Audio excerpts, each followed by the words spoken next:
നമ്മുടെ മഹത്തായ ഇന്ത്യ രാജ്യം ഇന്ന് അതിൻ്റെ 77ാമത്തെ സ്വാതന്ത്ര്യ ദിന വാർഷികം ആഘോഷിച്ചു കൊണ്ടിരിക്കുകയാണ്. ഇത്തരുണത്തിൽ രാജ്യത്തിൻ്റെ സ്വാതന്ത്ര്യത്തിനു വേണ്ടി പോരാടി രക്തസാക്ഷ്യം വഹിച്ച മഹാന്മാരായ മുൻഗാമികളെയും ഈ രാജ്യത്തിൻ്റെ മഹത്തായ സ്വാതന്ത്ര്യത്തിനു വേണ്ടി വൈദേശിക ശക്തികളോട് പടവെട്ടിയ സ്വാതന്ത്ര്യ പോരാളികളെയും നാം അനുസ്മരിക്കേണ്ടതുണ്ട്. നമ്മുടെ രാജ്യം വൈവിധ്യങ്ങൾ കൊണ്ട് സമ്പന്നമാണ്.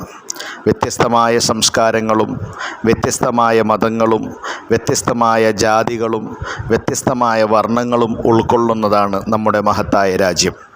രാജ്യം സംവിധാനം ചെയ്തിരിക്കുന്ന മഹത്തായ ഭരണഘടന നാനാ ജാതികളെയും നാനാ മതസ്ഥരെയും ഉൾക്കൊള്ളുന്നതും ഏവർക്കും അവരവരുടെ മതമനുസരിച്ച് ജീവിക്കാനും ആ മതത്തിൻ്റെ കാര്യങ്ങൾ പ്രാവർത്തികമാക്കുവാനും അനുവാദം നൽകുന്നതുമാണ്. നമ്മുടെ ഭരണഘടനയുടെ പ്രത്യേകതയും സവിശേഷതയും തന്നെ ജനാധിപത്യവും മതേതരത്വവുമാണ്. രാജ്യത്തെ ജനങ്ങൾ അവരവരുടെ മതങ്ങൾ മുറുകെ പിടിക്കുമ്പോഴും പരസ്പര സ്നേഹത്തിലും ഐക്യത്തിലും മമതയിലും കഴിഞ്ഞുകൂടുകയും ഈ രാജ്യത്തോടുള്ള കൂറും പ്രതിബദ്ധതയും മുറുകെ പിടിക്കുകയും ചെയ്യുമ്പോഴാണ് ഈ രാജ്യത്തിൻ്റെ യഥാർത്ഥ വക്താക്കളായി മാറുന്നത്.